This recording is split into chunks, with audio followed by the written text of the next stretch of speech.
Hello, welcome everybody. I'm Steve Child, Chairman of the Board of County Commissioners.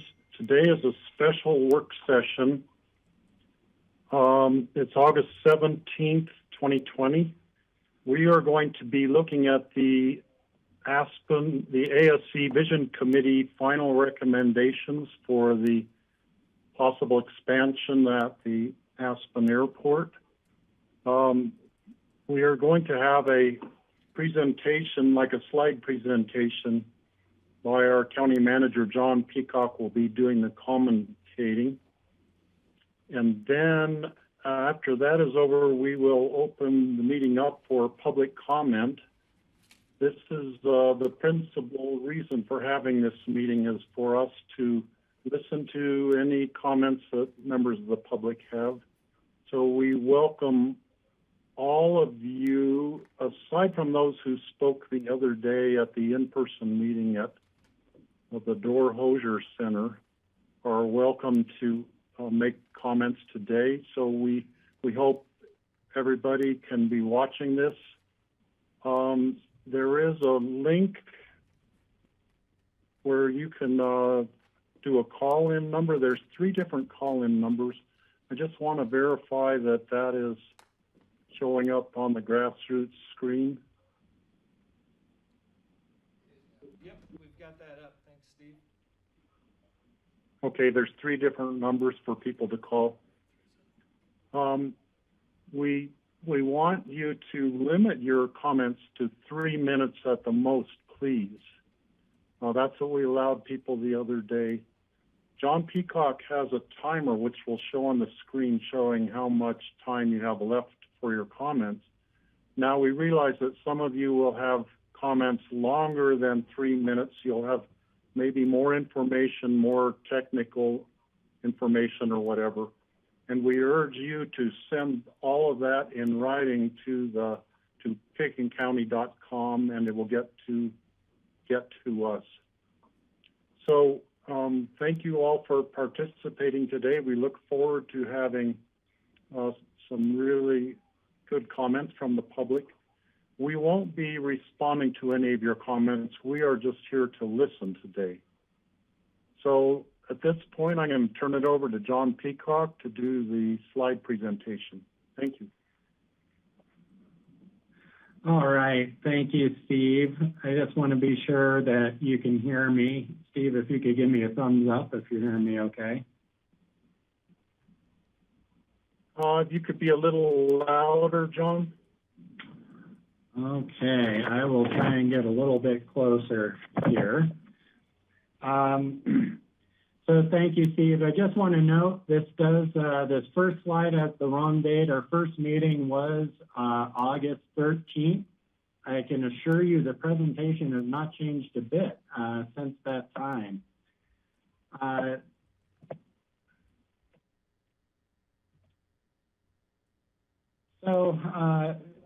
Steve, as you said, the agenda today is very simple. The purpose of today's meeting is to provide an opportunity for the public to comment on the common ground recommendations of the Airport Vision Committee. What we're going to do before that is I'm going to give a brief review of that process and a really high-level review of the recommendations. We'll then go into a public comment phase, 3 minutes per speaker. Those of you joining us by Zoom or on the telephone, your names are being tracked as you come in, and we will be calling on you for comment. You also have the opportunity to put questions or comments into the chat session. Before moving on into the presentation, I just want to acknowledge the impact that COVID-19 has had, well, really on all of our lives since March, but particularly on these conversations as they relate to the airport. The Vision Committee had originally recommended that the county engage in a series of negotiations with airlines, bring the results of those back, and then have these conversations with the Board of County Commissioners to get direction on the recommendations of the Vision Committee. The timing of these discussions has obviously been affected because of the significant impacts COVID-19 and the pandemic has had on the airlines. It's really, to put it succinctly, the airlines have seen up to 80 to 90% reductions in overall business over the last 3 months, and having conversations about the future airport developments just are not on their radar screen right now. Those conversations remain a possibility for the future, and a conversation that the board can consider as we move on, but is only one of many recommendations, as we'll talk about, that were made by the Vision Committee that staff is seeking direction on, so that we know how to move forward with the process that we've been engaged in. And that process has really been unprecedented. The airport advisor, we had really 5 airport advisory groups with over 120 community volunteers that met for over 140 hours over a 15-month period, including 9 joint meetings, 63 work group meetings, an airport symposium on the future of aviation in a carbon-constrained world. There were 16 experts brought in to provide education, and over 50 airport tours were provided. In total, there were over 200 documents that were either provided to and or produced by the airport advisory working groups. So that resulted in really 10 community values that were established as recommendations. I won't read through those. They were included in the report. I think most importantly, it's really the recommendation of the Vision Committee that these 10 values be reflected in any new airport developments. And then early on, the 4 working groups in the Vision Committee identified key community values and goals for the new airport. These values and goals that were really aspirational in nature informed the rest of the committee's work and were referred back to continuously. The 4 goals were to ensure that any new airport development maintains safety on the ground and the air, reduced emissions at the airport by at least 30%, reduce noise by at least 30%, and manage growth to a 0.8 airline employment target. It's important that these goals were set by a vote of the committees that was done to preserve the anonymity of the voters, so as to avoid any peer pressure on anyone. This resulted in the Vision Committee working through the recommendations of the 4 working groups to build a set of recommendations for future developments at the airport that represent often hard-earned compromises that balance competing goals and outcomes. In total, the Vision Committee's Common Ground recommendations include 15 recommendations with 71 sub-recommendations that really compromise that make up the Common Ground recommendations of the Vision Committee and the recommendations that meet the goals that were established by the working groups. As a result of the recommendations, the Vision Committee hopes the community will experience relative to today's airport and to the airport that was approved in the 2018 environmental assessment, an airport that's safer, the realization of community goals for lower emissions, reduced noise, and managed growth, an airport that maintains the economic vitality of our community and welcomes our community's visitors, and an airport that improves our environmental responsibility and sustainability.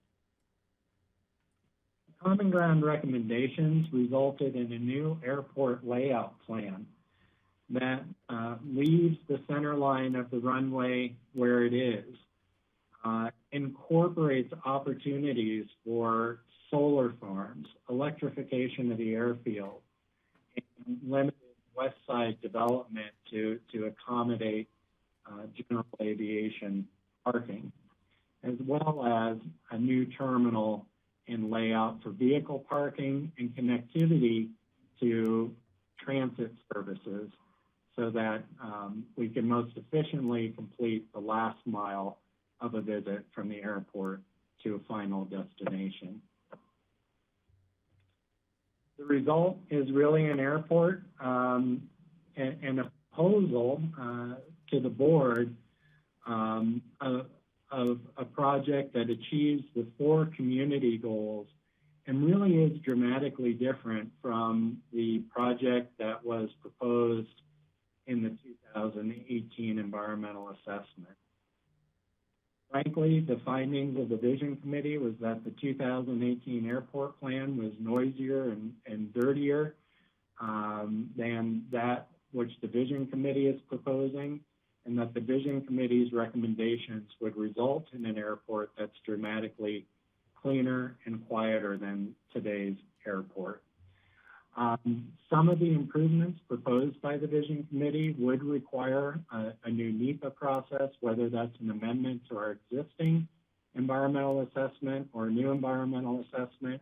It'd still be the subject of conversations with the FAA. I could spend a lot of time going over the recommendations of the Vision Committee, but really, hopefully everyone has had an opportunity to review that report. Really, today has been set up as an opportunity for the public to comment on the Vision Committee's recommendations so that the board can consider that public input before developing directions for staff on what and how to proceed on these recommendations. Because of the high level of interest that we've had in the airport project and the number of people that have wanted to participate, we've established a 3-minute limit to ensure everyone has an opportunity to provide their comments. I will have a timer, which hopefully you can somewhat see on your screen right now. Actually, you probably are not able to see that on the screen. I will have a timer that will be on one of the tiles that's visible on the Zoom screen. It's a 3-minute timer. It will be colored green until it hits time with 30 seconds left, at which point the screen will turn to yellow, and then it'll turn to red when the 3 minutes is up. And if necessary, I'll step in with just a gentle reminder of the time limitation.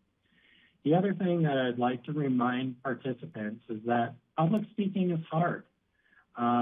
So as people are sharing their opinions, and as I said, there's differing opinions on what should and should not be done with future developments at the airport. We just ask that everyone be respectful of each other's right to express their opinion and to refrain from trying to break in and interrupt anyone's time, their time with the board. Finally, of course, today is the 17th. I apologize, I did not get in and change these dates, but we're asking folks to share their thoughts once. The same person sharing the same thoughts multiple times does not necessarily help the board in decision making and may result in someone not having the time to share their comments. So with that, I'm going to stop sharing this screen, and Steve, I will just note for members of the public, if they're seeing the timer, this is what it will look like. It will count down, and with 30 seconds left, it will go to yellow. We will be having Charlotte and Sandra are on the call. They will be calling speakers up as they have entered the Zoom call.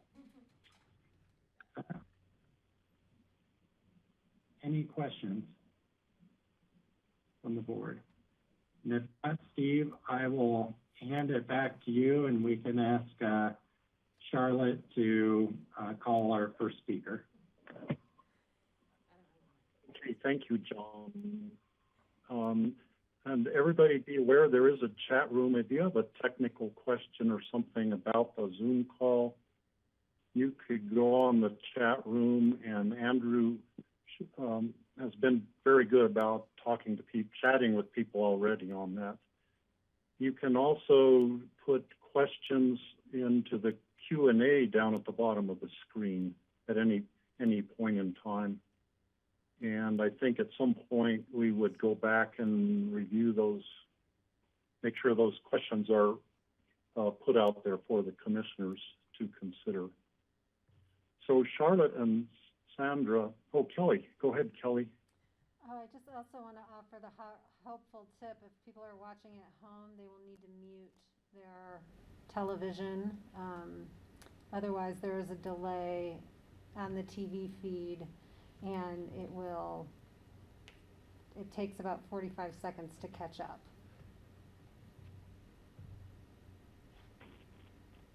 Okay, and there was a question on the chat just now asking if people need to raise their hand.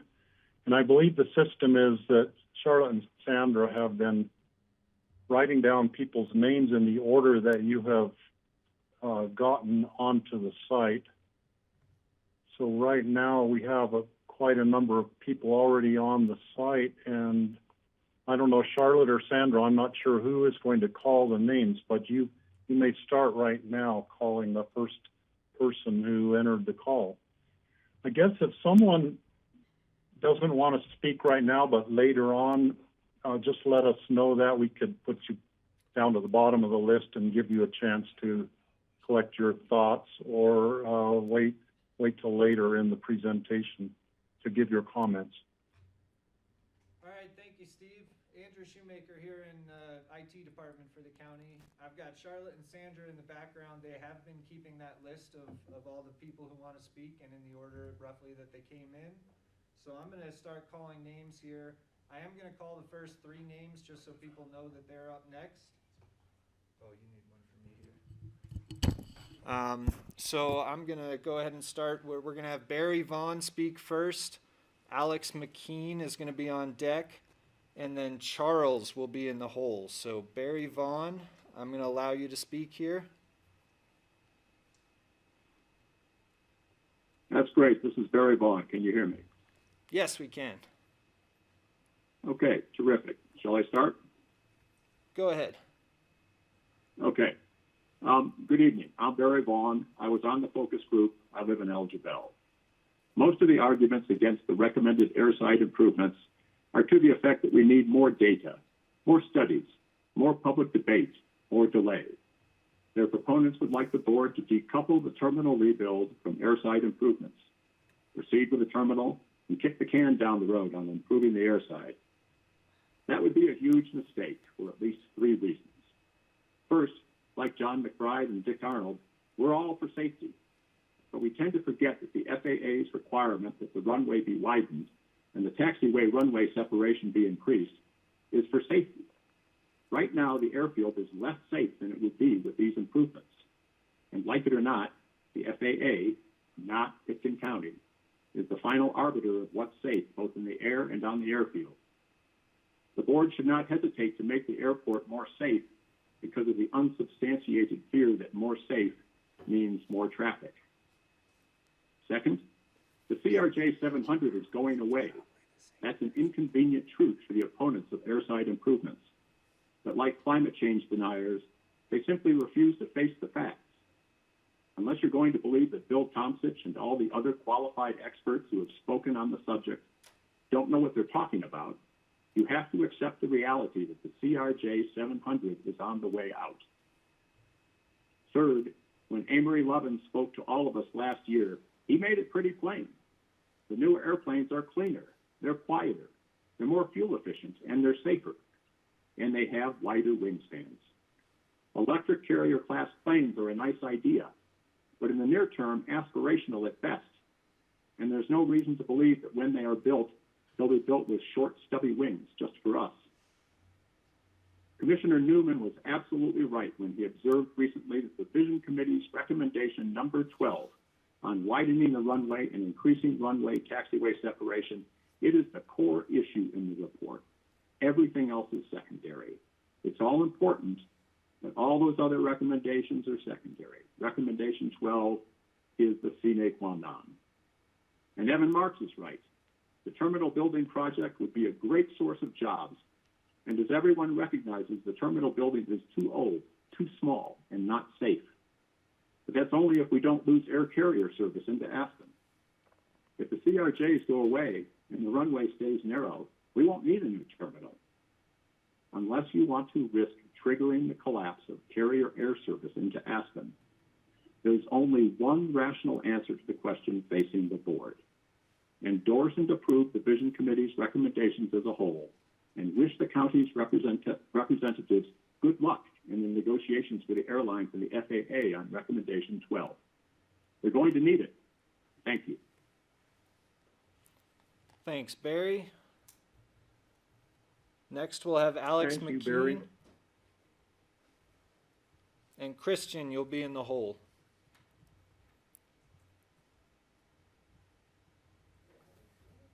Alex McKean, are you ready to speak?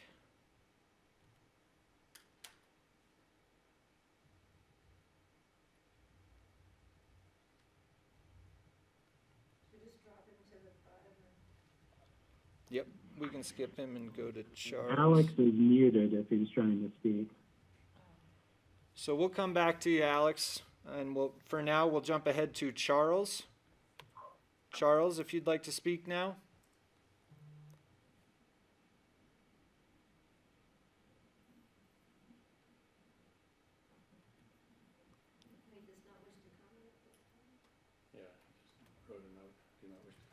Okay. Thank you, Charles. Christian is up next. Christian Knopp.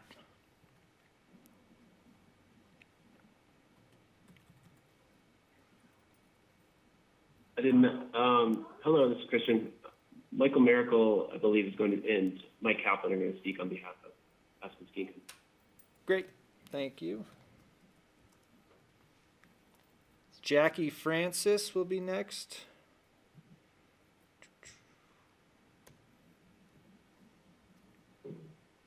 Hi, you guys. I don't need to speak because you've heard me speak all the time. So I just am here to listen in. Thanks. Bye. Thank you.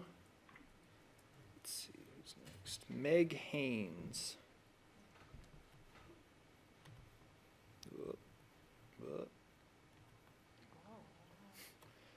Meg Haynes, would you like to speak now?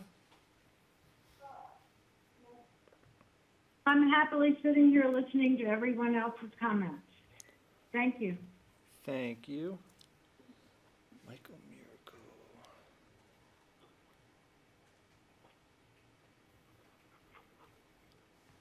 Miracle. Michael Miracle, we'll have you speak next.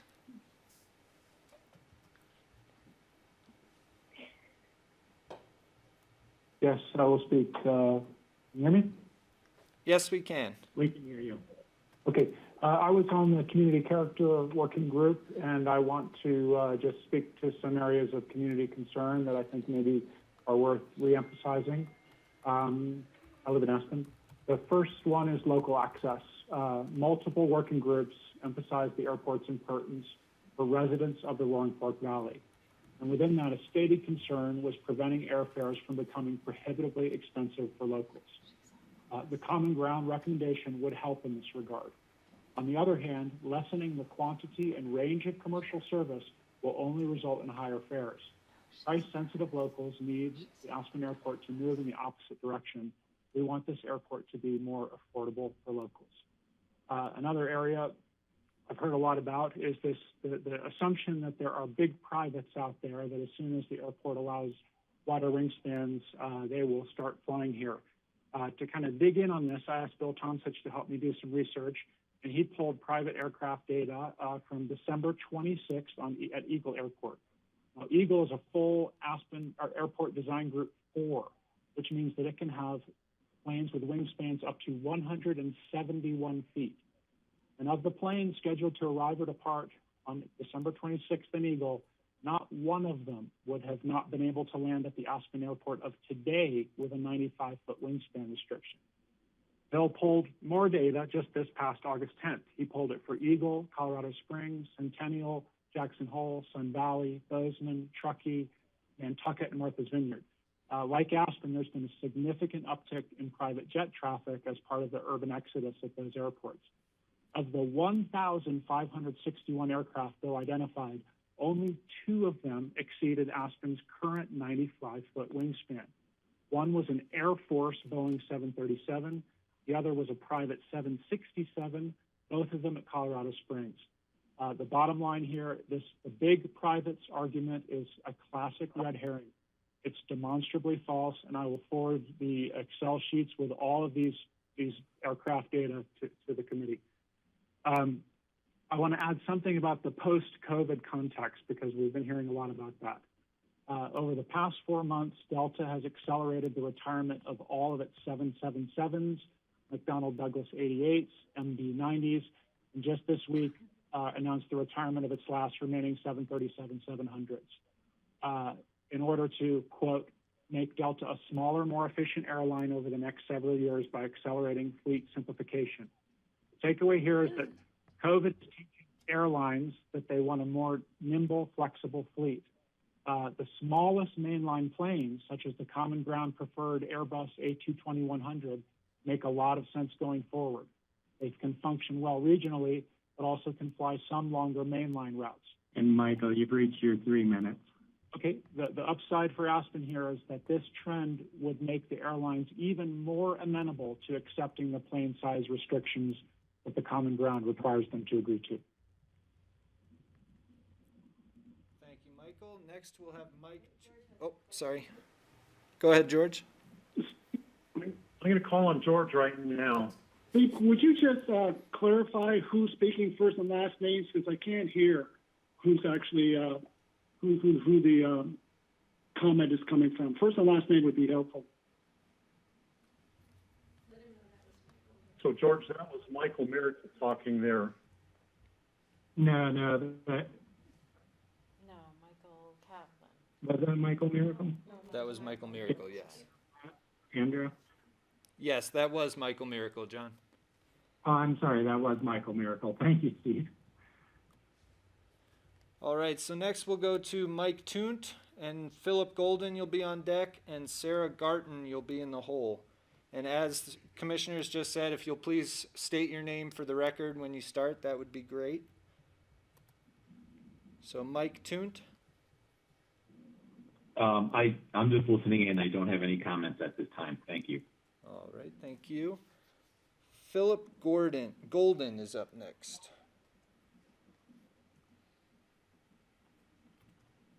Am I unmuted? Yes, we can hear you. Can you hear me? We can hear you.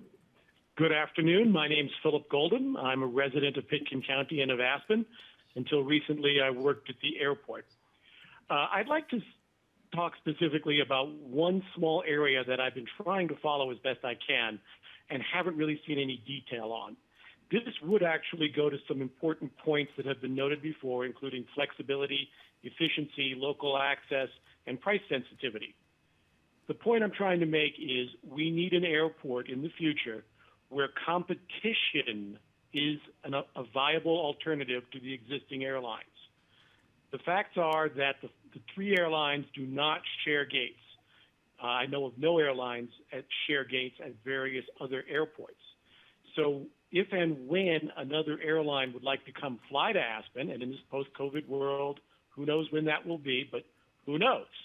An Alaska airline, as an example, we must have the facilities available for them to take advantage of flying into our community.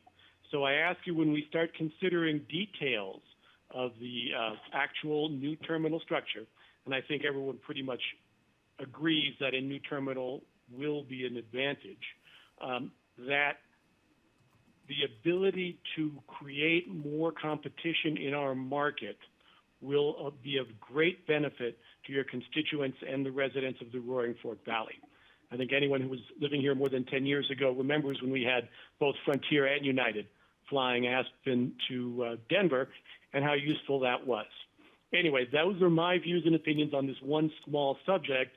I do appreciate the great amount of time and effort everyone has put in on everything else, but I've seen too clearly how airlines do not share well together, and I ask the commissioners to keep that and staff to keep that in mind as we're formulating plans for the new terminal.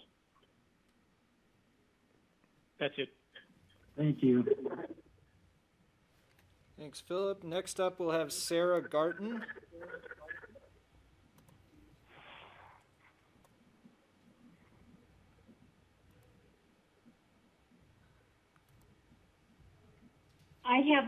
This is Sarah Garton, and I have nothing really to add. I just wanted to listen to the meeting, but I do urge the board to recommend all the recommendations from the ASC committee. I think this is important.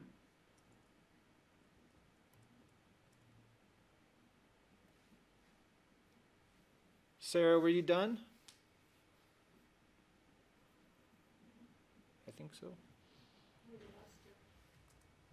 Sarah, the end of your comments were kind of cut off, but we heard that you were urging us to follow the ASC committee recommendations. And then it became garbled and you were cut off. If you want to come back on and finish, come back.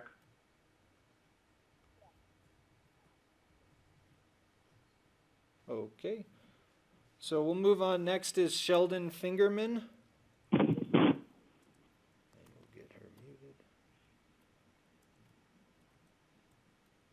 This is Sheldon Fingerman. I'm just sitting back here and listening to what everybody else has to say. Thank you. Thank you. Next up, we'll have Thomas Friedstein.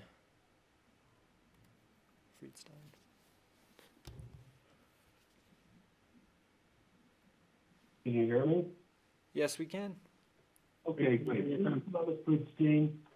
I live in Snowmass Village. I was a member of the ASE Vision Committee.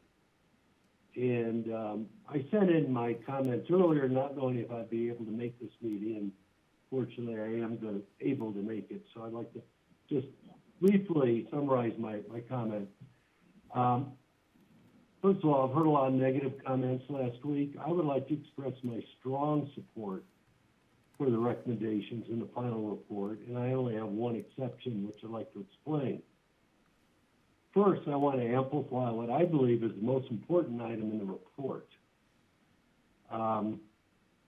As stated in the report, we must build the airside improvements to accommodate the next generation of more fuel-efficient, less polluting, and quieter regional aircraft. However, we must do it in a smart way that will allow these next-gen regional aircraft while not permitting the large, heavy, high-capacity, and noisy mainline aircraft such as A319 and 737s to use our airport, which is the core of most of sentiment in the community that's against expanding the airport is the fear that we're going to get these large airplanes in, and it's been that in the past. We can achieve this balance, and that's where we have to be really smart. And the only way to do it under FAA regulations is limiting the weight carrying capacity of the runway less than the weight of those large aircraft. This is in the report, but I just want to amplify it. And this can only be accomplished by getting agreement from the commercial carriers that their anticipated aircraft would be under the desired weight limit, because we are allowed to design the runway weight capacity for the anticipated fleet mix. So that to me is the crux of the win-win solution. My one exception to the final report is one of caution. I understand the environmental and cost advantages for not moving the runway and adding 50 feet in width on the east side, as is recommended in the final report. As a designer myself of large complex projects, I am wary of such an important recommendation because it was made very quickly at the end of our meetings, end of our year and a half of meetings. It was made quickly by our technical consultants and was approved by a non-technical citizen committee. This recommendation... you're at your 3 minutes. Okay. So I just urge the county to perform a rigorous design study to determine if this is the best solution or perhaps there's a better solution. That's my only point. Thank you. Thanks, Thomas. Yeah. Next up, we'll have Walter Chi, and then Rob Shuck is on deck, and Ezra is in the hole.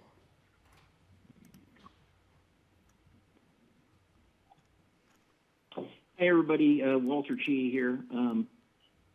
If I can give my piece, I was asked to join part of the focus group, but I felt like the entire time I was directed, or that all the meetings were simply directed towards the advancement of this project, which was to expand, and I think that's the wrong idea. It really put a sour taste in my mouth, along with when we hired a company to run the program and get everybody directed towards the airport buildings, the terminal design that we came through last, I guess it was probably in 2014.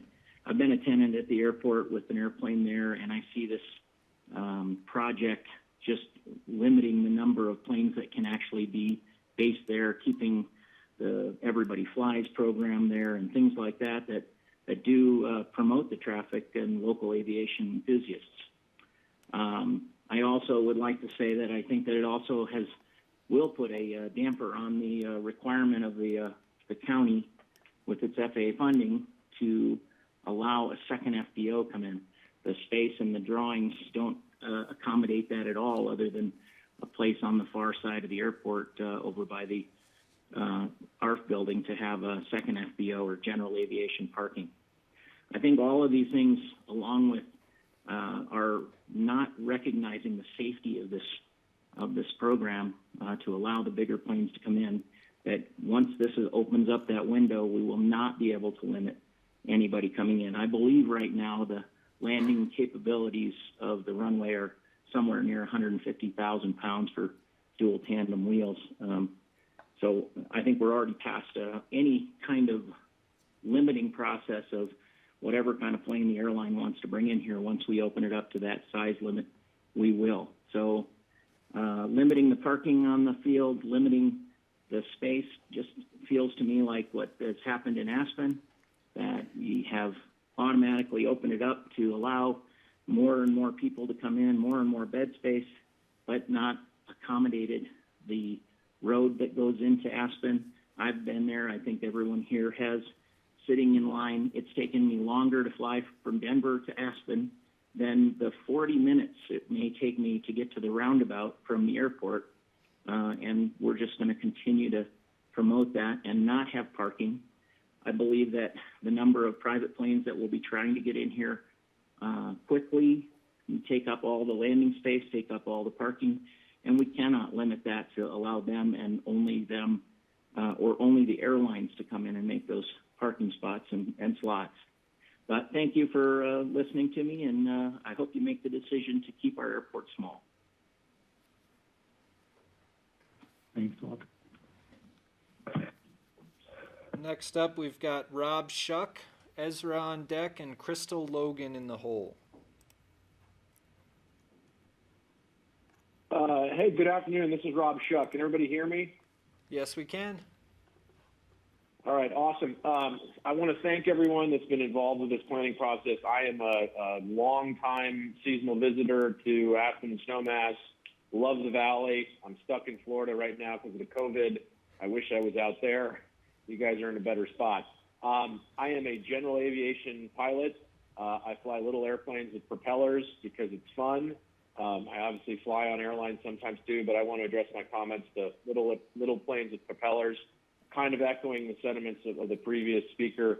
I really encourage whatever final plan is put forth, take into account small aircraft, general aviation airplanes, the kind that are below 12,500 pounds in FAA parlance, both in areas that we can have tie downs for transient aircraft, also covered parking spaces, as there are some now, but those are basically impossible to get unless you're in Aspen full time. And I think for general aviation, a second FBO really helps on the cost side for us. I mean, the aircraft I fly might cost $150, $200 an hour to fly. That's not super cheap, but relative to private jets and things, it's fractional.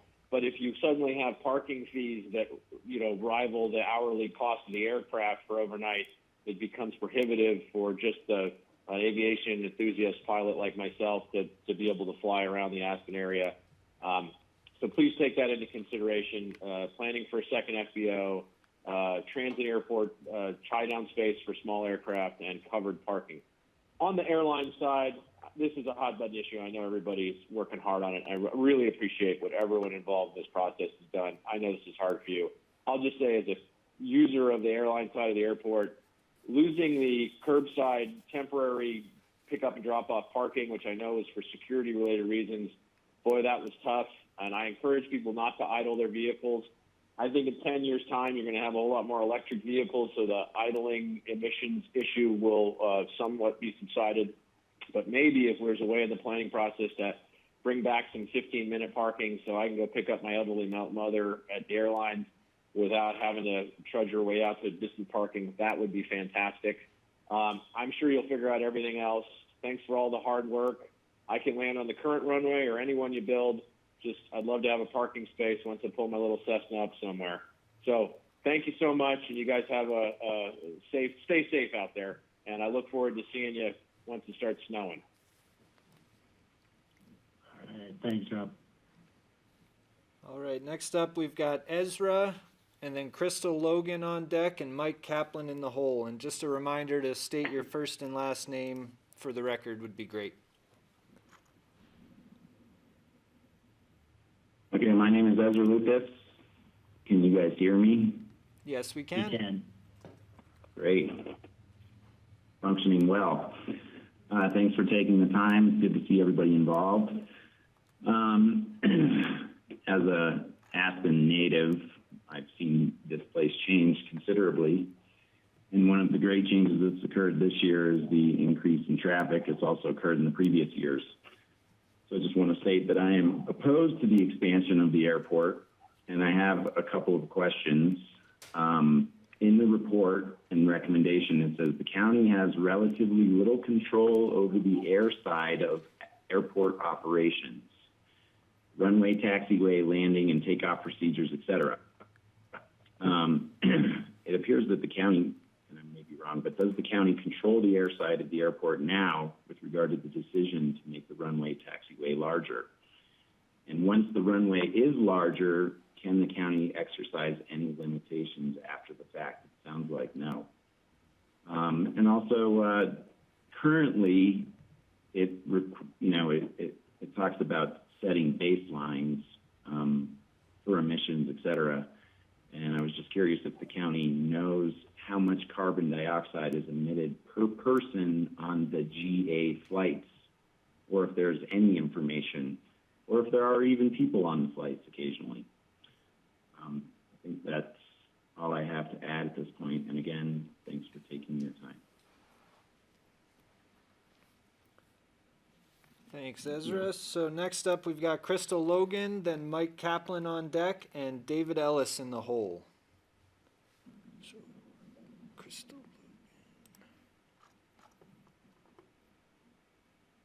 Hi, everyone. I don't have a comment. Thanks to all those who served on the committee.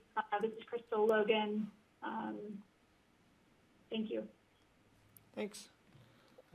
Mike Kaplan, we'll have you up next. Hey everyone, Mike Kaplan here, served on the Vision Committee. Just want to make a few quick comments. One, mostly to reinforce John Peacock's comments and some of the others, which is this was a very robust process, 140 hours times the number of people participating, and it was thousands and thousands of people hours that went into this. And, 70-something recommendations. Powerful, expresses the sort of level of detail people brought to it, and devotion. And then if you look at the voting results, really compelling. The Vision Committee voted 20-1 in favor of the Common Ground recommendation. The Experience Group voted 7-1. Community Character Group 9-0. Focus Group 12-2. So in total, it was 48-4 on these individual pieces that made up the 70-something recommendations. Everybody took this job seriously and stuck with it, so my hat's off to everybody for doing it. I think based on that, there's really no reason to re-adjudicate the outcomes. The majorities were super strong because the Common Ground recommendation represents this community coming together. Ticks all the values boxes, as we've talked about, cleaner, quieter, 30% reduction in emissions and noise from where we are today, much better terminal experience for both passengers and workers. That's a big aha for me. Those are deplorable work conditions at the current terminal. And it reduces the growth rate from our historical annual employment increases, which I really think hard about and do fully support. It's really a true classic Aspen solution. We have Aspenized this environmental assessment like no other community can. The original motivation for this process was the fact that the current runway didn't accommodate the next generation of regional jets. Delta is now down to 3 CRJs. Retirement, unfortunately, is happening faster than we thought. This morning, we were informed by Delta that they're going to have to skip this winter at Aspen, and that the remaining flights from Atlanta and LAX are expected to be removed from the schedules this Saturday. Delta is gone for this winter. They also said they'd love to be able to come back in December 2021, but for that to be possible, they, of course, would need an aircraft that can fly it, and that's a quote from them. So the time is now. It is really pressing. This isn't a theoretical problem.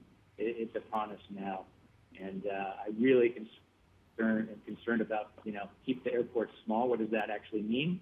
That means we are dependent on the Embraer 175.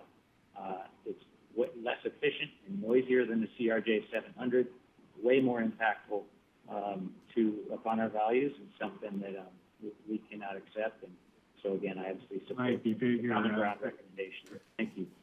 Thank you. All right, next up we have David Ellis, Lori on deck, and Bobby Carson in the hole.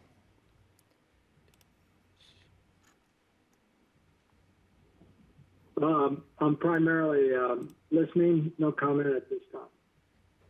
Thank you. Lori RL.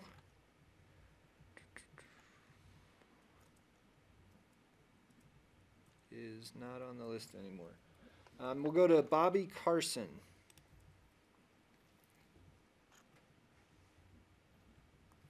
Thank you very much. I'm just listening and taking in as much of the comments and information as I can, as I was unable to attend the original in-person meeting. And thank you for all your hard work and time that's been put into this, and hopefully we'll end up with something that's the right thing for our community and the size of our community and the vision that we have for the Roaring Fork Valley in general. Thank you. Thank you. We'll go to Evan Marks now.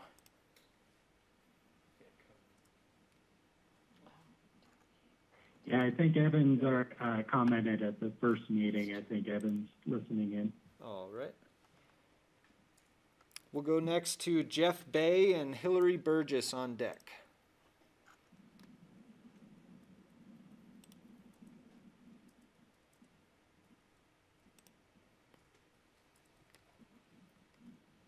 Jeff Bay, do you have a comment to make at this time? No comment. All right. We'll go to Hillary. I just got into the chat and said no comments at this time. Thanks, John. We'll go to Hillary Burgess next.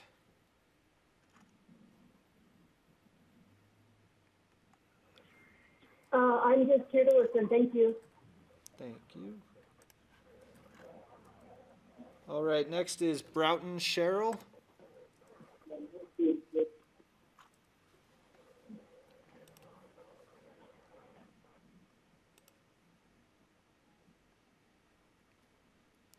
Broughton Cheryl, do you have a comment to make?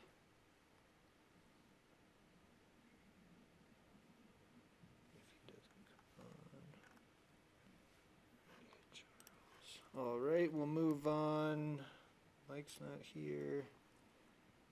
Yes, he is. Michael Goldberg.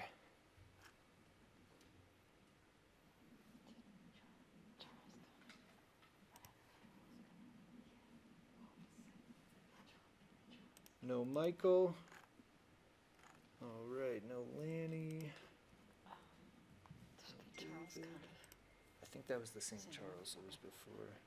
All right, we'll go to the phone number ending in 3413.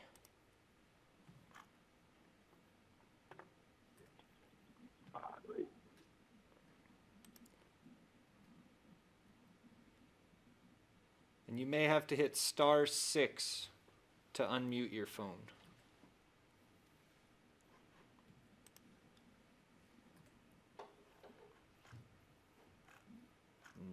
Nope, they dropped out. All right. Andrew Doremus, we'll go to you next.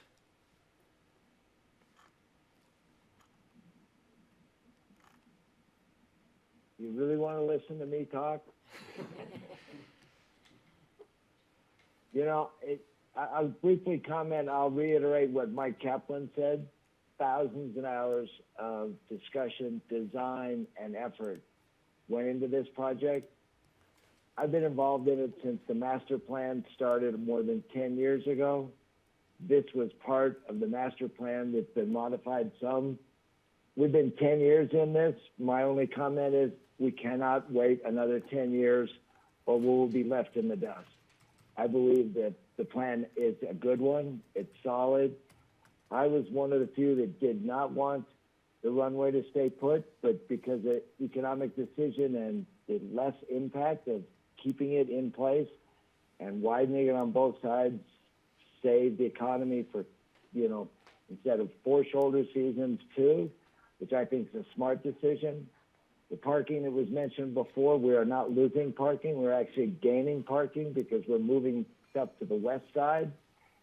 John McBride's comment about it's dangerous crossing the runway is unfounded. The amount of traffic that crosses the runway that's local traffic is 10 airplanes a day. And with the tower controlling it, the tower seeing it, that is not an issue. So my only real comment is we need to move forward. I'm excited. I'm happy to help. And if we don't have to have any more meetings, I would be thrilled. That's all I've got. Thanks, Andrew. You're welcome. All right, next up we've got D. Corbin.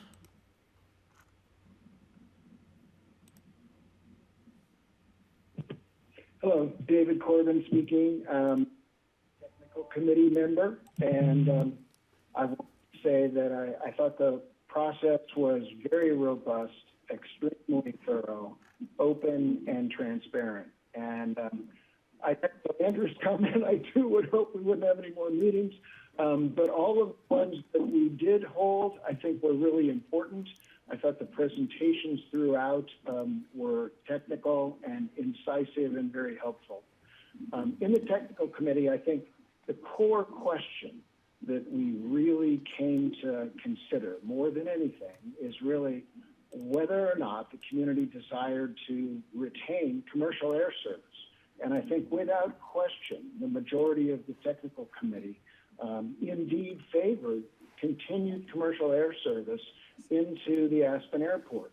And recognized and were very concerned that the CRJ 700 and other current regional jets would inevitably be retired, that those aircraft would go away. That's just the nature of evolution of the aircraft and the changing in the industry.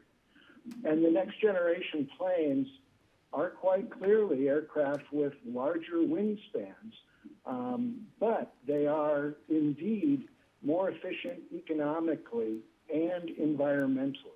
And I think they meet many of our goals and are absolutely essential if we're to retain air service. I think Delta's withdrawal from this winter's service and earlier retirement of the CRJ fleet is indeed a threat to that continued service. So I would encourage the BOCC to preserve the work and the recommendation of all of the committees as they have filtered their opinions up to the board. And I would very much hope that the board will preserve commercial service for our airport in the future. Personally, as a Valley resident, I could never possibly afford private service. So commercial air service is very important to me personally, and I think it's important for us as a community. Thank you. Thank you, David. All right, next up we've got Dieter Bibbig.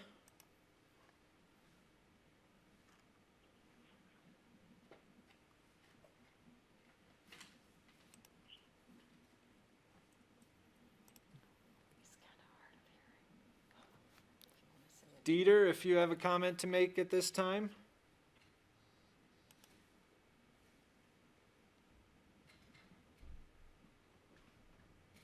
All right, we'll move on. Next up is Mona Newton.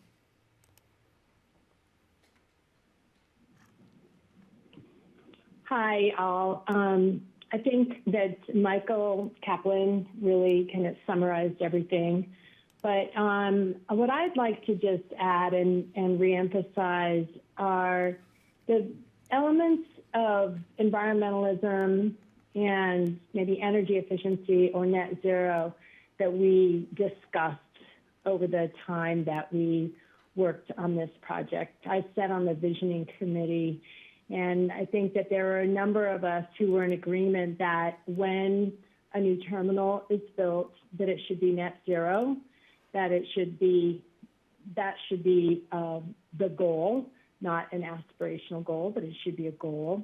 And that in the meantime, there are some opportunities for energy efficiency that should be deployed at the airport. It could include electrifying some of the equipment that's out there, improving lighting, and there may be some other things that we could do as well in the meantime. And the other thing I'd like to share with those of you who are on the Vision Committee that are present today, and also the county commissioners, that one thing that came up was the idea of carbon offsets. And Corps is in the process of investigating what that might look like. And we've done some research, and I believe, and we have a committee of people outside of Corps, including the city of Aspen and representatives from other entities who started out as part of a larger carbon sequestration conversation. But there's subgroups within that carbon sequestration group. However, we're leading a group that's investigating what a voluntary carbon offset might look like. And then we're also talking about what might, and we talked with Cindy Hubin a little bit, just to refresh ourselves about what some of the recommendations or the observations were, I think, relating to a fuel tax for the airport and what that might look like. But anyway, I just wanted to share that with you, that some of the conversations that were discussed during the Vision Committee are moving forward, maybe not quite in the same way that we had talked, but pretty much. So anyway, those are the points I'd like to make. So thank you. Thank you, Mona. Next up, we'll have R. Dershowitz.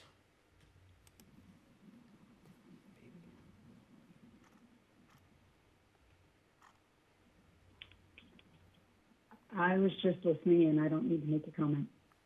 All right, thank you. And is that it? Craig. Next up, we'll have Craig.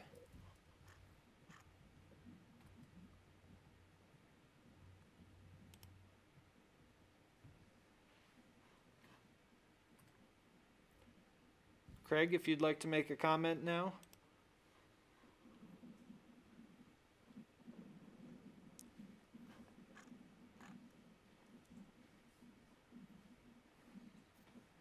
If not, that's everybody.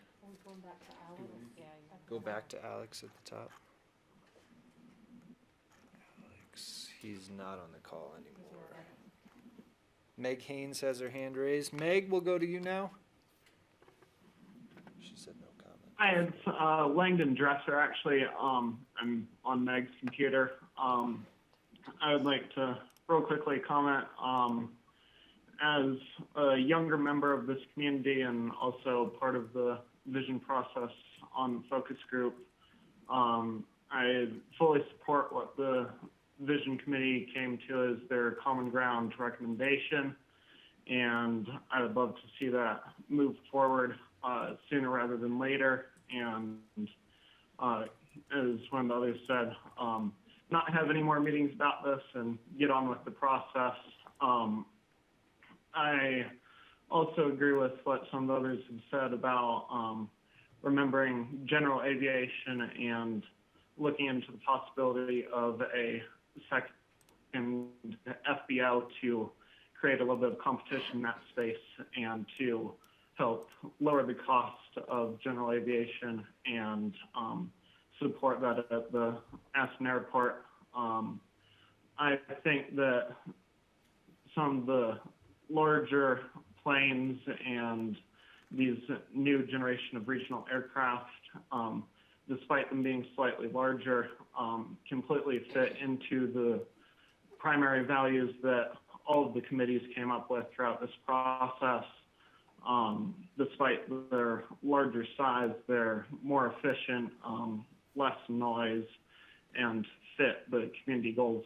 So full support of the Vision Committee's common ground recommendations. Thank you. Thanks, Landon. Now we'll go to Sheldon Fingerman.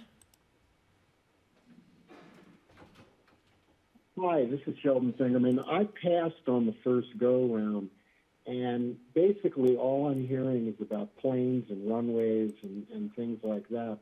I was part of the terminal experience group, and after having taken a tour of the airport and seen behind the scenes, and also having been stuck at the airport more times than I'd like to think about, the terminal itself really needs some improvements, not only to make room for TSA, which didn't exist when they built this terminal, but also for the comfort of the passengers and also for the employees there.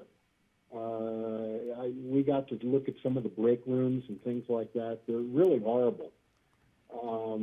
So I just wanted to throw that in there because nobody was making any comments about the terminal itself. So anyway, thank you for the opportunity, and everybody stay safe. Thank you. All right, next up we'll go to Michael Goldberg.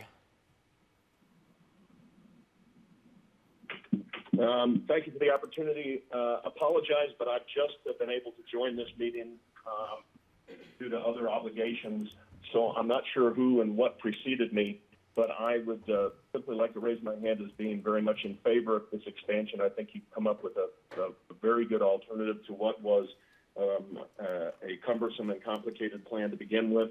I'm a 31-year resident of this town, and I'm also a 50-year pilot. and been flying in and out of here for an awful long time, I can tell you that the 1,000-foot expansion, lengthening of the runway a number of years ago, while it was cumbersome when the airport was closed, meant a lot as it relates to safety. I also, full disclosure, I'm in the aircraft leasing business, and I can tell you that I tell you that only from the standpoint of saying, and I deal only in transport aircraft. My fear of not going forward with what I think is a great compromise is returning to the days of turboprops only. I have a fair understanding of what the replacement aircraft are, and I can get into that in a more detailed basis later. I've also been on this, I was on this committee from early on, but frankly opted out just because I didn't want to appear as having a conflict of interest. And again, that's why I mentioned the being in the aviation business. But that is, my view has nothing to do with what I may or may not do in the aviation business. It has to do with the perspective that well, first of all, living here 31 years, having 5 kids in this community, and I want this community to be and have the opportunities that I think comes from access. So that said, I appreciate the opportunity, and sorry I'm late.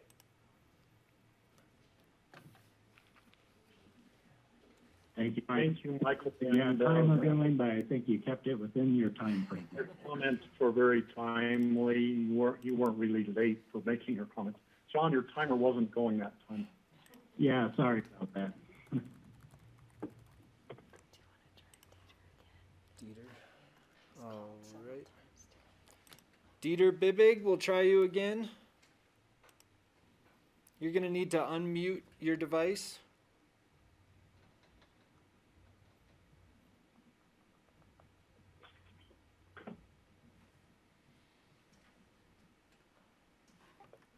And is there anybody else? Anyone I missed?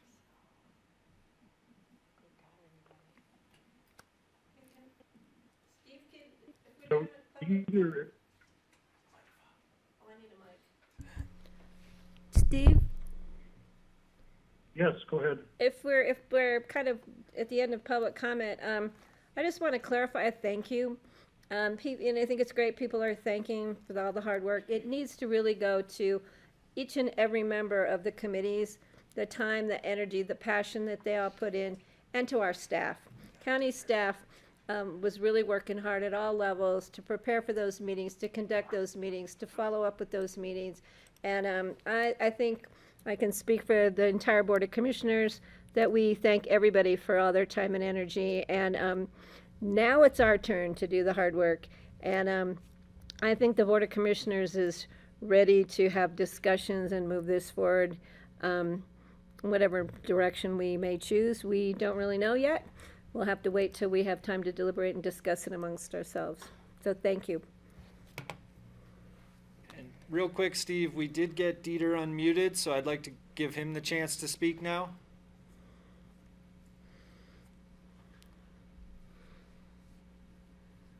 Dieter, if you want to go ahead. Yes, can you hear me? Yes, we can. Okay. Several years have passed, and with technology making big strides, I feel there will always be an aircraft that can handle Aspen the way it is. The big season for the new runway was a larger wingspan. Newer aircraft will feature and their need for more room. There are aircraft being developed that can fold the extra span, similar to carrier jets. New electric aircraft may be vertical takeoff. There's one flying in Germany already that you say 30 years plane. In 25 years, Aspen may have shortened its runways, and electric aircraft may service Eagle along with an electric train over Cottonwood Pass, thus eliminating the dirty air. I could see Aspen as the first city on the planet going all electric. No more jets, cars, even transit cars could be converted to electric. If you want to keep that look, Eagle could have large aircraft with direct air flights eliminating Denver. The aircraft, I imagine, would be a 20 passenger electric vertical takeoff flying pilotless, feeding Eagle as shuttles, possibly not needing TSA. With the train servicing Eagle Airport that is also working better in weather, we may not need that large terminal either. Eventually, it would be a hyper terminal that would accommodate trains, aircraft, valet transportation, and possible a gondola to snowmass. All happening at the bottom of buttermilk, like I suggested 35 years ago in our paper. To build the train, we may not get help from the FAA, but more likely other counties would help. Therefore, I feel we should wait another 5 years with any building. We will wonder what this world will look like a year from now after COVID-19. That's what I wrote down. I think we should really think about going electric all the way. And you understand what I'm saying? Thanks, Dieter. Thank you. You're welcome. Dankeschön, Dieter.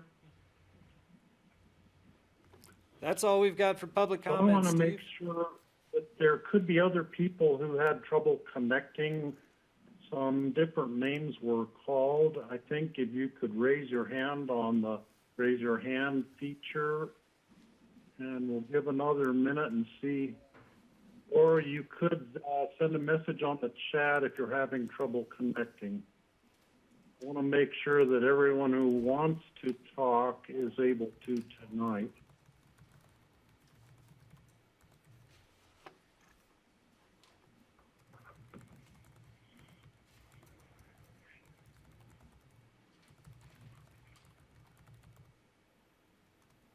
Also, some of you said you didn't want to make a comment. You could still come back and make a comment now if you have changed your mind. But please raise your hand if you want to talk now.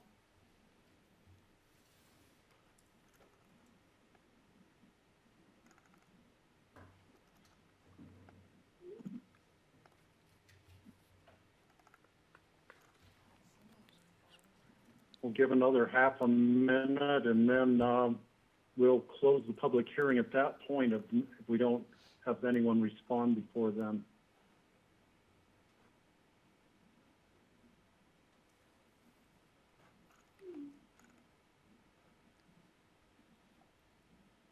Greg?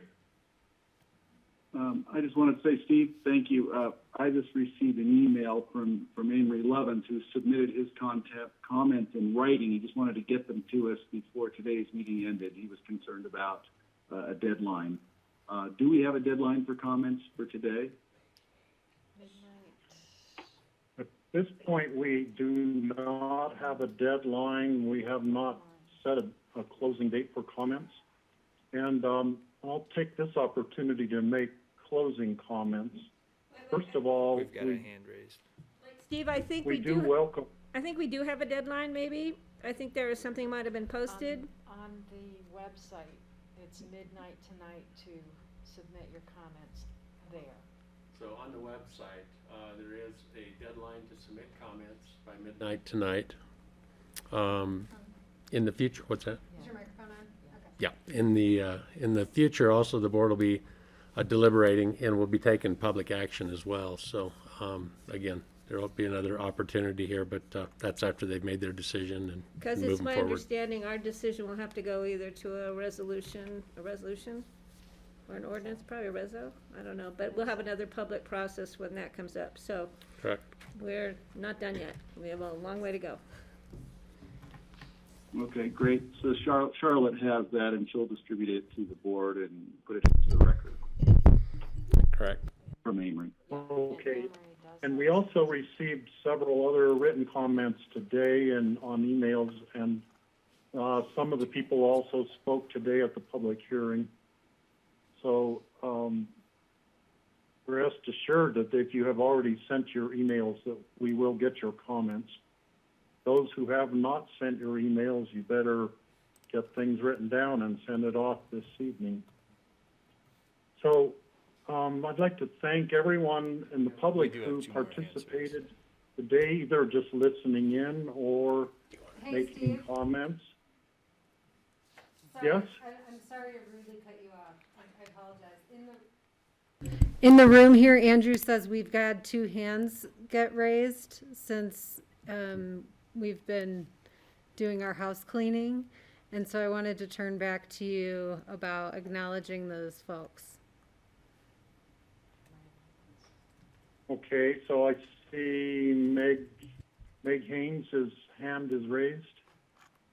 You, Meg? Steve, yes, thank you, Steve. It was just but I think you're getting ready to do what I was going to ask about. I think some people have voiced concerns that there's not a whole lot of clarity about what happens next. And because so many people did put so many hours in it, I think in your closing comments, if you can kind of address the next steps, that would be helpful. Okay, thank you, Meg. John Peacock, do you want to handle that question? We do have one. Yeah, Steve, I wonder, maybe I can do that at the end when, if there are other comments, before other comments are made. Okay, Kelly, go ahead. I just want to acknowledge that I see Amory Levin's hand is raised.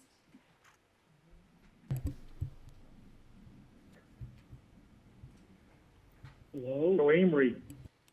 Hi. Welcome, Amory. Thank you. You can't see me because there's no video. Can you hear me?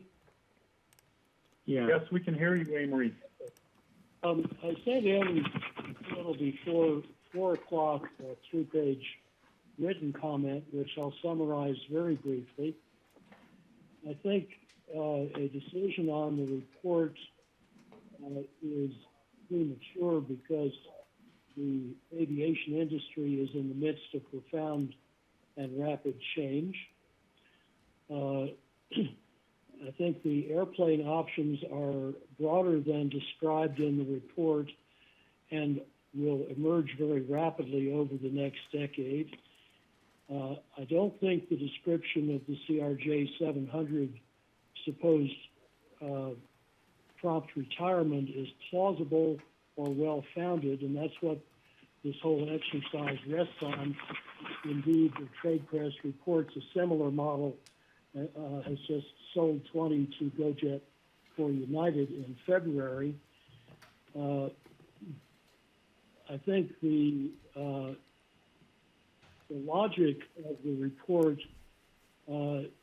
is unsound and implausible, and that in how it deals with federal versus county regulation, and that indeed the option of the county operating the airport itself in succession to FAA, possibly with quite good revenue flows, is a real one not mentioned, needs to be explored.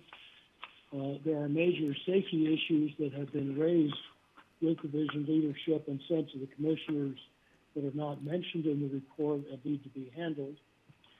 Some of the environmental descriptions seem quite incomplete, but there are many good options proposed as well that can be further expanded.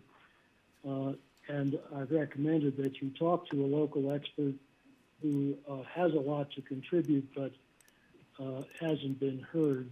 I think his recommendation would probably be mine, and that's to table the report with deep gratitude to all who helped create it, promptly and transparently explore the important missing and under-scoped issues, seek a prompt plan to improve or rebuild the terminal, and postpone for a decade on major runway and taxiway changes, so that choice can be informed by the very different basic circumstances and opportunities that will emerge in this decade. In other words, time's our friend, haste is not. There's no reason to rush, every reason to pause, address the unanswered questions, including quite fundamental ones, and watch the option space expand. So those are my personal views. Thank you. Thank you. Thank you, Amory. So, Andrew, do you see anyone else trying to get in at this point? No, Steve, that's Is all the anyone comments new we had at joined this the point. call? No, Steve, we're all good.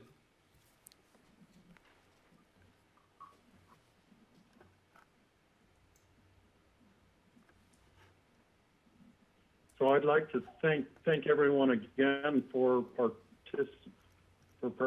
participating today and giving your comments.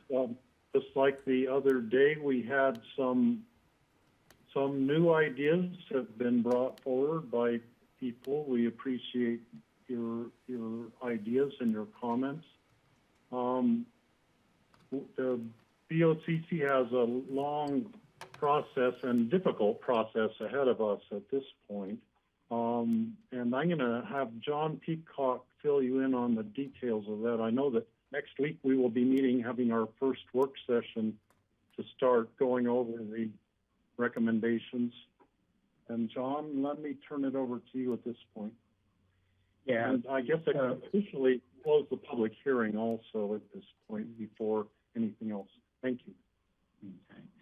Thanks, Steve. And so we have set aside time next week for the board to bring the conversation, so that's the 25th, to bring the conversation about both the recommendations that are in the report as well as what you've heard from the public to begin your consensus building process on what recommendations from the Vision Committee report you are going to be directing staff to move forward with. As I noted in the beginning, there are some recommendations that have a timing element associated with them. I think all of the recommendations are still possible in terms of pursuing. It's just some of the timelines that were in the original report did not anticipate COVID. But you've also heard other recommendations as part of the public comment. And so next week, we will have a work session to see where the board has consensus, where there's additional information needed. Ultimately, this would conclude, based on the direction from the board, with a formal action from the board, a resolution that could include an updated airport layout plan for submission to the FAA, as well as operating considerations that are part of the report. Again, there are 71 specific recommendations for implementing 15 kind of overarching recommendations of the Vision Committee that the board needs to work through. I suspect that you will need another work session following the 15th before we schedule following the 15th before we schedule a final resolution discussion. So, John, right now that work session, I believe, is scheduled from 4 to 8 on Tuesday, the 25th, isn't that? No, it'd be during the regular. Oh, it's during our regular? Oh, we had some time that was set aside in case we needed more public comment. Was that it? Okay, because I was thinking we start our day at 10, and I don't want to be making this major decision after sitting here for 10 hours. Okay, so I appreciate that. I would like to have a fresher brain going into this. And then we may decide at that time we need another work session. garnering more information or logistics, timing that we might ask the staff. So just to let the public know that, do you know what time that discussion is scheduled? You have 11 to 12, then you have a lunch break, and then 1 to 2. Okay, so just so the public knows, that'll be aired on Grassroots. So it's 11 to 1-ish with a lunch break in between, or 11 to 2-ish with a lunch break in between, just so the public knows that's when we'll be discussing it. Okay, thank you for that clarification. Thank you. Okay, are there other commissioner comments? Greg? John, if you could just for the listening public, there's a deadline tonight for submission of comments, written comments, as I understand. Okay, that's what I heard. If that's the case, can you just elaborate how they would submit those again with the web address or email address, in case anyone, people come out of the woodwork and say they didn't know how to reach us. So just want to make sure. Yeah, thanks, Reagan. I am actually going to defer to Rich or Charlotte in the room for that question. Yeah, I think we've had that up. It's at www.pitkincounty.com/sign up or /sign up. Yes. And you can get access to a form that's already there. You can load it and then send it in.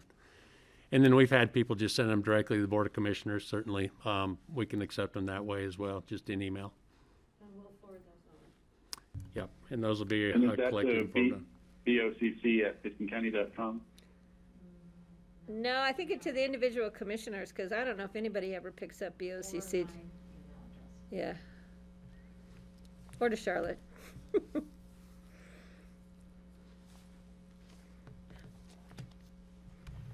That's a good question. Where does BOCC.com go?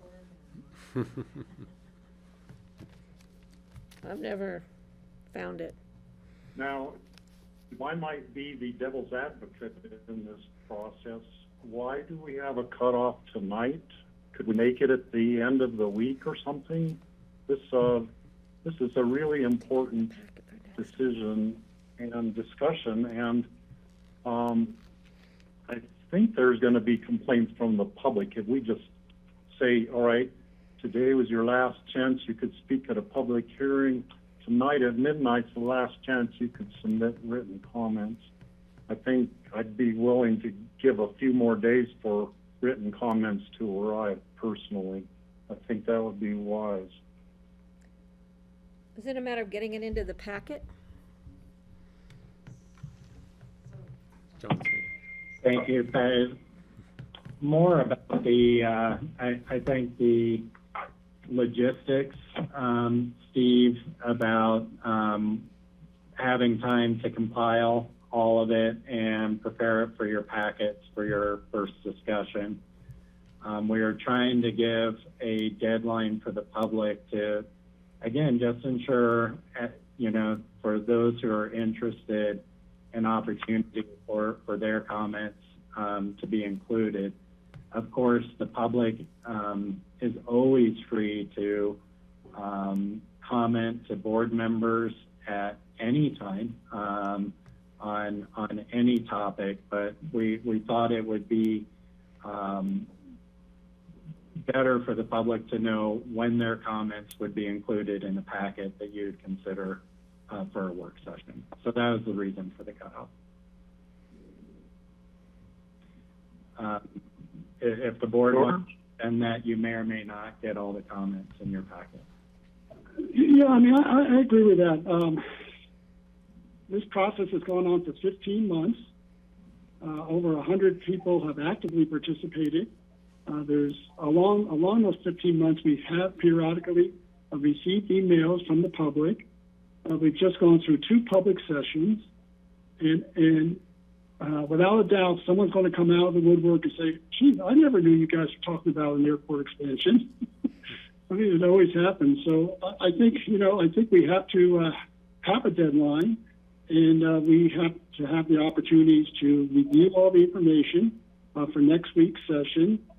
And I believe, John, even when we have a resolution, that will still be a public comment period at that point. And that's probably, was that a 2 read? That's correct. Yeah, this would be definitely considered an item of significant public interest and would be a 2-read item with another opportunity for public. So there's still a future opportunity, but I think at some point we've got to sort of move forward with our deliberations. Okay, so I totally understand the packet situation. We typically are, we have things arriving the day of the meetings, even while we're in meetings sometimes. It's really helpful to have the written comments in so we actually get it in our packet and can be studying it over the weekend. So that is the reason for tonight's deadline. So people can still submit comments later. We'll be having public hearing at some point in the future, hopefully the not too distant future when we get come up with a resolution. So further commissioner comments. I'm not seeing any. We will all be talking about this next week. So once again, I'd like to thank all the members of the public for participating today. Thank you for taking an interest in our airport and in the process for deciding what we want to do in terms of expansion plans for the terminal and the runway taxiway area. We really appreciate everyone's participation and your comments. We will pay close attention to what everyone has said. So I think at that, I will call this meeting concluded, and everyone be safe out there. And thank you. Thanks, Steve. Thank you all. Thanks, everyone.